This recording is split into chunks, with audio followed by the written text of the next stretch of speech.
Then explain to everyone where you will lead us, the guide asked respectfully. After dawn, when the morning sun rises illuminating the altar, they will head to the right side of it. The chief is going to keep going forward for 10 days. Then 15 more to the right, again across the rotten lake, and 3 days on empty mountain trails with valley roads. After this walk, the end of their long agony awaits them, an endless forest. There are many beasts there that will provide many years of hearty food. This area is also surrounded by packs of other races. Such an area was a great place to live. The Lizardmen listened to Rakrak's speech in complete silence. His statement had meaning for the entire tribe. He declared that the purpose of life was not just to survive, but to live in the name of the great God. The leader let the old man go, to which he took his place in the crowd. The boy next beckoned over to him. He stood the very first in the row of assembled warriors and raised his head sharply when he was suddenly called out. The chief asked one question, why he had not eaten a single buffalo caught yesterday. But the mute question read in his eyes that he himself did not understand what was happening. What? You're asked the chief, looking at the one standing majestically on the huge bones of the altar. He didn't eat anything simply because he wasn't hungry all the time, you're justified. The whole tribe tried to catch the water buffalo, but he wouldn't eat anything. Well, it's true that everyone worked hard, but Yer stood his ground and said he wasn't particularly hungry. If he was patient now, he could have some meat later when he was really hungry, that's what he was really thinking. Rakrak noted the tribesman's excellent work. Of course you wanted to eat the buffalo now, but refrained leaving it for the future. If it continued like this, it would be a wonderful food saver. As long as he wasn't starving, he was willing to do it again and again. Since the lad had managed to hold on, he should be compensated. Rakrak beckoned the artisan over to him. The new spear, forged from metal, glinted against the fire, reflecting reflections in different directions. It was a planned event. After all, it was obvious that the best warriors should have the best equipment. However, it seemed to the other Lizardmen warriors as well as someone that there was something big about what was happening. Yura accepted the weapons from the blacksmith's hands and not believing his good fortune. In addition, those who followed Yura's words, those who resisted their own desires to eat what they wanted, should also be rewarded. Since they were patient in proving their dignity, they were also rewarded with quality weapons. Many of the tribe that didn't listen to the young man were already regretting their actions. It was amazing. Jael had been wondering since yesterday what the chief was up to, perhaps what was happening now was what he had in mind. In one go, that one had lifted the spirits of the entire settlement. Someone, like the girl, thought that the unexpected event had already come to an end. But it wasn't. Now come forward one by one, the chief said, holding the water buffalo skull in his hands. To all true warriors, may God's protection be with you, he exclaimed and put the bone on himself. Their onward journey would only be successful with the spirit of patience and expectation that they displayed to the head of the tribe. As Yer approached, Rakrak took the skull of the water buffalo, which was at the very top of the altar, and placed it on the young man's head. He is now a noble bone warrior. This is the will of the god. At these words, Yer seemed to choke up. Tears came to his eyes. This was how about 24 bone warriors were born. They believed that they had received a much greater reward than just being able to satisfy their hunger, and this was indeed the Bone Warrior Army. Someone had seen something like this before in the Perished World game, but such events were not foreseen. Now they must leave this holy place. The Lizardmen tribe cheerfully welcomed the warmth of the morning dawn. The Bone Warriors weren't the only ones evolving. Bright rays of sunlight illuminated the huge altar they would soon have to leave. It was the god's will, so they were no longer bound to this place. Let everyone create an image of the nameless bug god in their head, the chief ordered his clan. He couldn't say it would be easy, but he hoped to move forward without fear. Just as they had shown patience in wanting to eat the buffalo, so they should be patient moving forward. It will only do them good. Go forward, expect and move forward. The unnamed bug god will always guide them.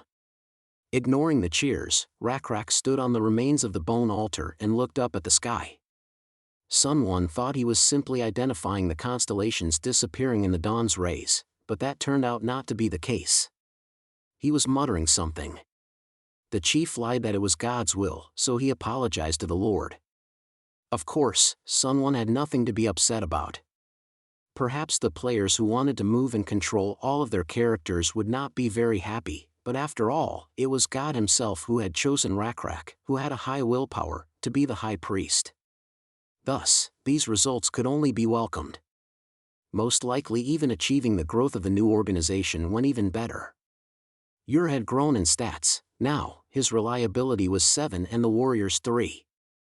Even Rakrak's special abilities saw the light of day. His leadership rose to 14, priest to level 2 and warrior to level 9. The job was excellently done and in no way disappointed the expectations of the god. From this point on, the chieftain would be given a full start. The afternoon sun was heating the desert to the point of glowing lava. It was difficult to move at this hour. The entire tribe had left their oasis and had been traveling for some time. Rakrak was disturbed by a herd of buffalo. The warriors dragging them forward and the buffaloes being dragged behind them were tired. Though the animals were now obediently following the clan, they were also exhausted. They simply did not have the strength to run away. Even Manhwa, who had great strength, was irritated by the sun and the accumulated fatigue. He refused to continue the paths and laid down where he had stood a second ago. All the while he was being addressed affectionately. It used to be that if it happened in the Blue Skin clan he would be forcibly lifted up with spears, but with Rakrak he had the opportunity to indulge. Even when he could not. He must be tired, the stargazer suggested as he approached the chieftain. Rakrak asked the guide if there was time to get some rest. However, given everyone's fatigue there was nothing more to be done. He gave permission to take a break. "Break!" shouted the chief to the whole tribe. Even though it would be a short break, everyone was glad for it.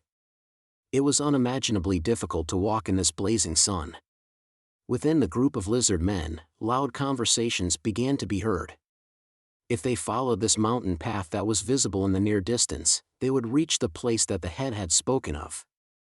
Someone was asking himself if he would gain strength if he rested. No one knew what would happen, so they assumed that they should take advantage of the opportunity. Almost no one had eaten anything. 3 days had already passed. They seemed like an eternity. It was still lighter than it had been when they were thrown out. 3 days, and the whole group is already very tired and running out of food. They can't just hope for another God-created miracle to happen, Rakrak was saying to the stargazer. The earnest conversation was interrupted by the clamor of the clan members clustered on the hillside, and then one of the warriors ran up to Rakrak. "The herd has appeared ahead of us," he said with a worried expression. "They're fearless bastards." The joyous orcs didn't number a dozen in their sumas in the team, but with smiles on their faces they approached Rakrak shouting excellent. Nothing connected them to this place in the desert now. They with only a few clubs were running away from the horrible place with their heels blazing. What else could there be in the canyon more horrible than the beast that reigned there? The Shackle's escape was interrupted by a tribe of lizard men who were taking a break after a hard journey. Naturally they did not expect to meet anyone on their way. Raising his spear on his shoulder, Rakrak grinned and told the guests that they were indeed scaleless. Should they be called a fire moth that flies voluntarily to its death? The orcs lost the power of speech, and the tribe of lizard men from such madness only made a hand-face expression. The tribe was armed to the teeth with armored heads. The guests, on the other hand, had primitive clubs in their hands, which they immediately swung to the ground. The orcs bowed in fear to their strong opponents, constantly apologizing. There had been a misunderstanding, they explained, they just wanted to get out of this canyon quickly. The lizards listened calmly to their story and graciously offered them a supply of sweet root vegetables. The orcs were in a hurry, they left home and ran away thinking of the tribe members who had gone into the wilderness. They only wanted to find something to eat. But why were they in such a hurry to put up their fort so quickly, they feared. Standing up slightly, one of the orcs pointed to the hill they were running away from. Rakrak looked around the hillside. It was deserted, but there didn't seem to be any problems. According to the guide's words, the canyon they were now in was supposed to be traversed in 3 days, and since they had survived everything so far, they could probably survive for a few more days. In addition, as the environment changed, edible plants began to appear here and there. They lived there. Though not rich, they could still make a living. Until one moment. Until a terrible monster appeared.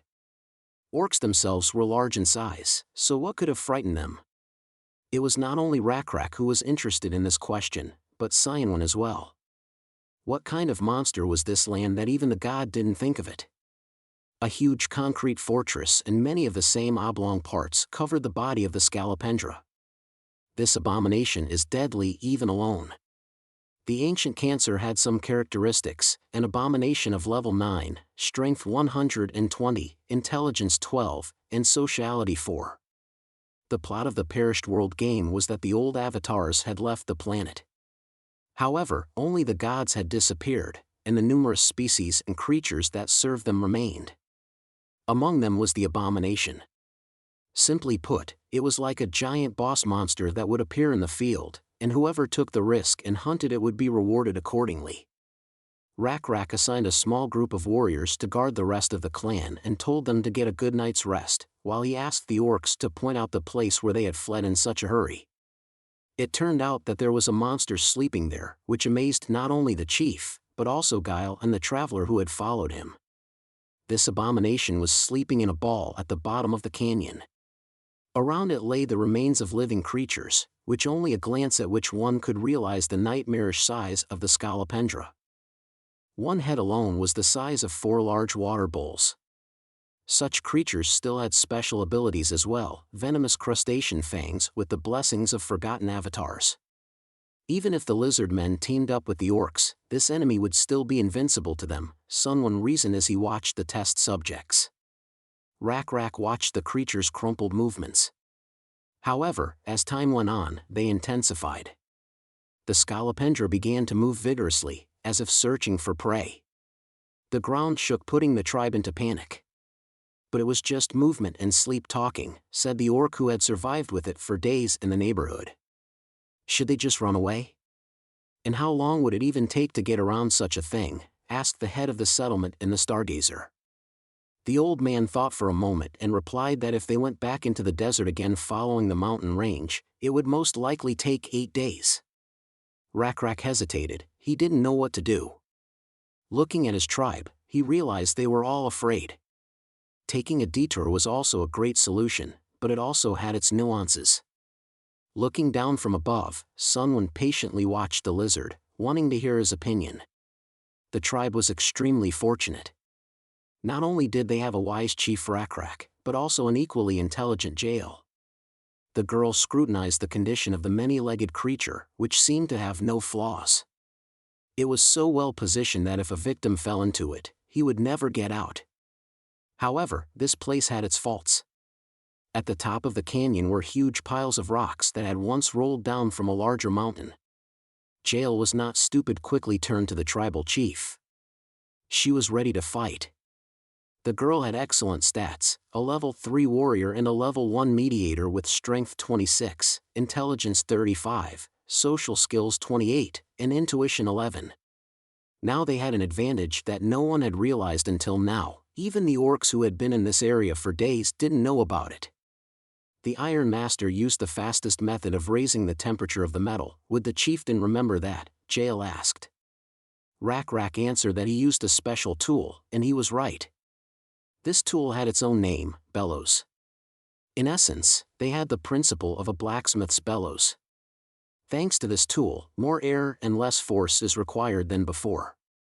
Perhaps if they used this tool they could produce enormous power with little effort. But where was Jael going with this? The boy asked. This device was created after the blacksmith had given it a lot of thought. To make it now would take quite a bit of time. However, they don't need such complicated tools in this case, replied the girl. Simple tools would be more than enough. The stones would bury the Scolopendra in its own sleeping place. The hillside was high and uneven. At the foot of the slope, where the ancient Scolopendra wriggled and slept, there was a steep slope at an angle that almost came to a perfect straight line. If Rakrak and his warriors fought him there, they would not be able to move easily because of the steep slope and would most likely come into direct contact with the ancient crustacean.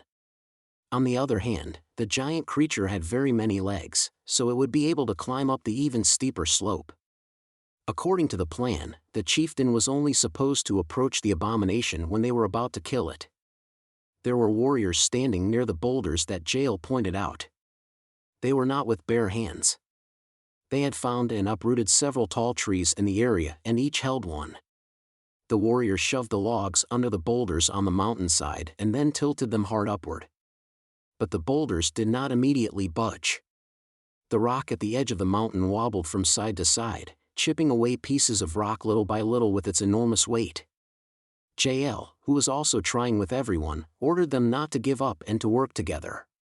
The girls' knowledge could be attributed to physics, the concepts of which they had not even heard of. Every time they finished a report, the whole tribe piled on a log together. Though the lizards had never encountered such a principle as leverage, they had managed to figure it out. Each time the stone swayed more and more, but for now it stayed in place. Watching the Scolopendra quietly unaware of what was happening overhead, someone rather waited for the next steps. Rolling out rocks to kill the enemy, this one was a simple and wonderful idea. However, in order to catch crustaceans of this level, one would need to roll all the stones at once. But was that possible in reality? Jael commanded to use all her strength and roll all the stones even faster. It worked. The stones surged forward, rolling forward at a tremendous speed. Such a rumble woke the ancient Scolopendra, causing it to raise its head. If the beast had been smart, it would have avoided the pile of rocks. However, the ancient Scolopendra saw the boulders rolling towards him as a challenge rather than a danger. He lunged at the first boulder, and it rolled down with great speed, then struck, hitting it precisely on its armored head. They did it, the Lizardmen's settlement screamed. Except they couldn't kill it. The ravaged centipede howled loudly as it straightened up to the enemy. One stone was no match for her. It only did a little damage to its head shell. With a multitude of legs, she scrambled up the steep slope to kill her attacker. It had to hurry and throw the rest of the rocks off the cliff at the frantic creature as quickly as possible. However, it was too late. Sunwon got up from his seat and descended to the ground. The guy descended into Rakrak's body to control the situation. It was too early to lose in this game. Everyone's eyes rounded when the leader pushed everyone away and pressed his full weight on the lever. The stone flew upward with all its might. 3 warriors couldn't do it at once, but he managed. Without listening to Jael's commands, the chief, even without using the lever, pushed the boulder beyond his own height. Every muscle in Rakrak's body tensed, so that the veins were visible. It seemed impossible at first, but with the power of a god, it was nothing. All he had to do was keep up with him and throw the stones together. Scolopendra continued to shriek all the while, deafeningly shrieking. Before anyone knew it, the chief was rushing forward with his spear for the boulders.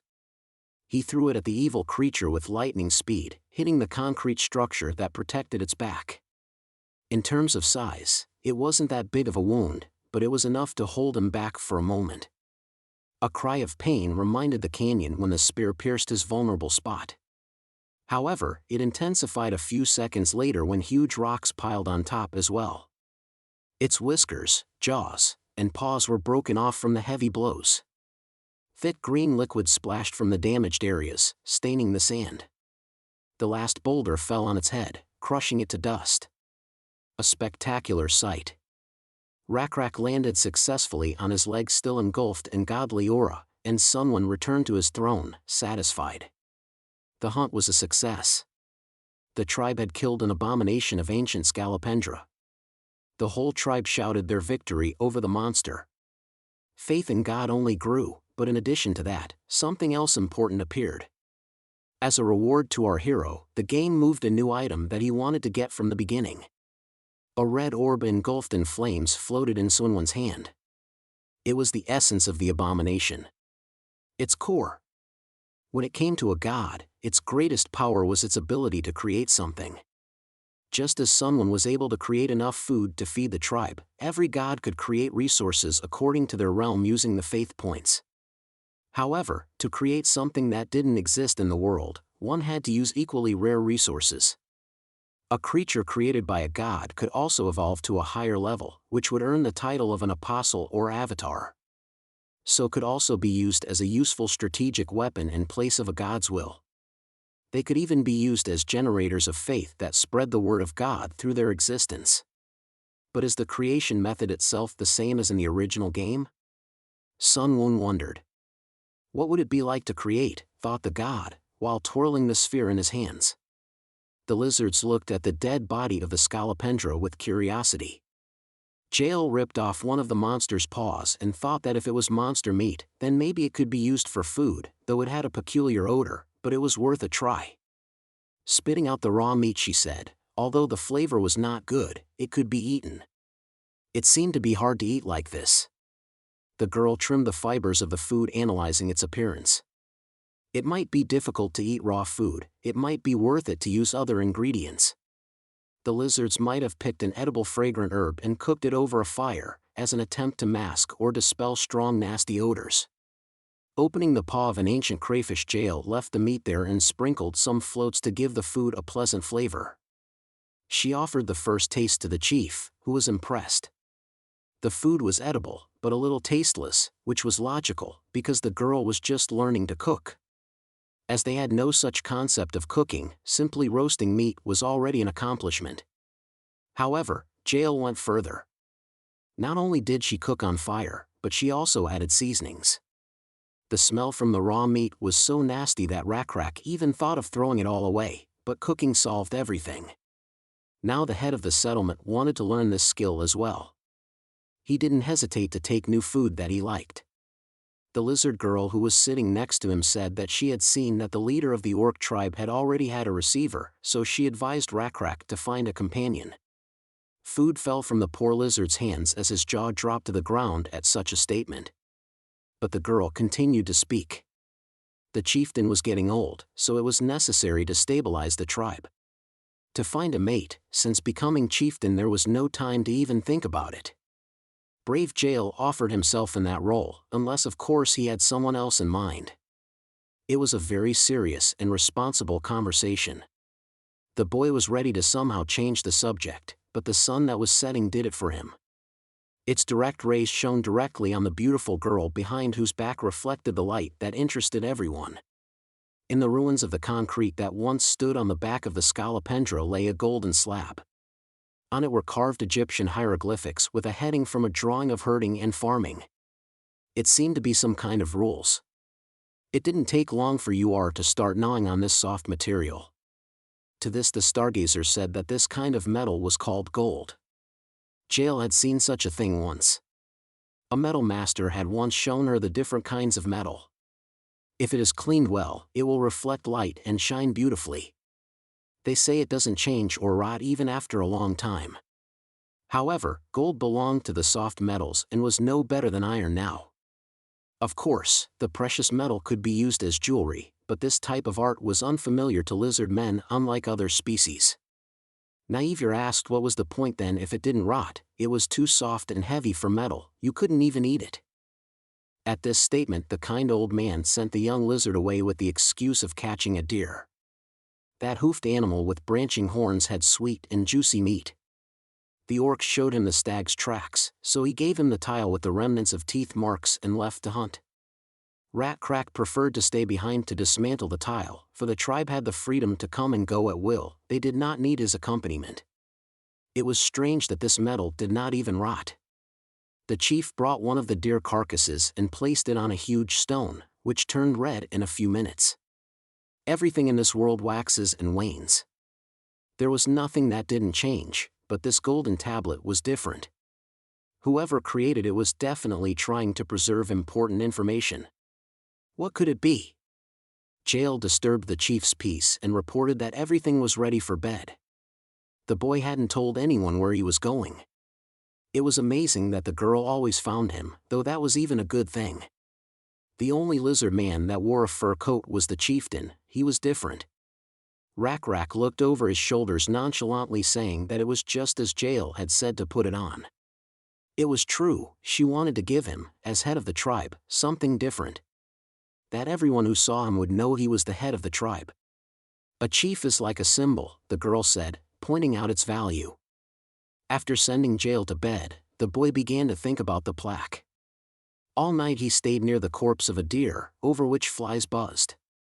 Life ends in death, everything fades away in time, that was the only phrase that kept running through Rak's mind. He needed a clue, just the slightest clue, and there it was. The fireflies gathered together and drew symbols in the air with their light. The unusual behavior caught his attention. It seemed like an illusion or even a fantasy. The insect's movements resembled the marks on the golden plaque. Like an obsessive, he began to decipher the symbols by drawing all night with a branch on the ground. Lizardmen were primitive creatures, they found it easier to use symbols than letters. For example, they used symbols such as weaving two tree trunks together to indicate direction, or stacking stones to mark their territories.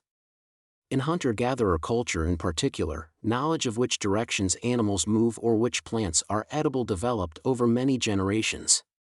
At dawn, the boys snuck over to Jael, peeking into her tent. The girl jumped at this unexpected visit, thinking there was a problem. However, nothing happened, but Rak had something surprising to show her. Bringing her to the very spot, the guy drew a triangle with sticks on the ground. It was the sign of the Lizardmen, men. Jael asked to show her everything he had been given to learn. Not far from one symbol he drew another triangle. But this time it was upside down with sticks. It looked like a tequila glass. It meant a woman, but more specifically a Lizardman woman. Drawing an equal sign between the meanings, the girl asked what it meant. With a smile on his face, the chief explained its meaning: to become each other's companions. Getting as close to the girl as possible, he whispered that this was also his answer to what Jael had suggested earlier. Taking the stick from the guy's hands, the girl began to draw another meaning, asking if he knew the other signs as well. The answer followed in the affirmative. In the warm pink dawn, the two lizard men studied the writing with their tails intertwined. Excellent, in order to develop properly, the Rak tribe should have gone through several generations, reasoned someone. However, it was good that it happened early in the game. For now, the Lizardmen tribe was enjoying their carefree time. Rak was hunting deer with the tribe in the forest. With only one spear and immense strength, he could easily catch his prey. The warriors who went with him praised their skillful leader. At first glance, it seemed a simple hunt. But capturing the biggest prey to present to your spouse was one of the traditions of the wedding ceremonies. It was a beautiful hunt, except for one thing. Instead of brute strength, Jael used her brain to its fullest. While Rak spent a lot of energy, the girl used traps to easily catch game, wiping her spouse's nose. Someone was content to watch from the sidelines. She had him beat. Back in the canyon, to where only chitin remained after the crustacean's death, the orc spoke to Rak. He asked if the Lizardmen would be okay, but the chieftain replied that it was fine. In the end, the monster was the only obstacle they managed to encounter. This area in the desert was originally the dwelling place of the orc tribe. So they have the right to continue living there as they deserve to. At such words of Rak, the man was ready to cry, but holding back and showing courage, he bowed in thanks to the lizard chief. Calling his son to him, the orc offered to accept their help. They know this place better than anyone, so he was willing to send his child to lead the lizard men. They would never forget the help given by Rak's tribe. The chieftain and his clan hurriedly set off on their journey. Fortunately, Jael's cooking had made part of the ancient crayfish edible. The body and intestines, which were the largest part, were not edible, but the large legs lost their spiciness after being coated with spices and cooked over coals. It was still tasteless, but it was already better than before. After leading the tribe out of the desert, the last orc said goodbye to the lizards, who continued their journey along the green path. There was something unusual about this place, even the tribe noticed a different feeling. Footprints with long toes were visible on the fresh grass. Turning to the stargazer, the leader asked if he had seen such things before and if he knew to whom they belonged. The answer was positive. The marks were probably left by frogs that walk on two legs, the old man suggested. Frogmen. All creatures are divided into good and bad, and can also speak and think like the others. They were out scouting and must have had a lot of experience in warfare. The number of footprints indicated that it was clearly not just one individual, there must have been about 5. A more numerous tribe than Rakrak's group. It was time to head back to base, said the chief, who was worried about the safety of the tribe. Toward the end of the evening, dozens of tents had been created from huge leaves. Between them stood huge torches that illuminated their sleeping place. Passing by the tribesmen, the boy, together with JL, looked around the camp. The tents were to be pitched as wide and as large as possible. That way, they had to fool the frogmans into thinking their clan was big when viewed from the outside. There are plenty of trees here, so making a fire wouldn't be a problem. At night, there would be a group of guards watching the fires, and if enough of them were made, they would think that the group of lizard men was twice as big as it really was, even though the fires were useless. Oh, and at night it wouldn't hurt to keep watch, assuming the warriors would be out scouting. The other tribe would surely notice them, the girl said, looking into the distance. And she was not wrong, there were dozens of eyes watching them the whole time.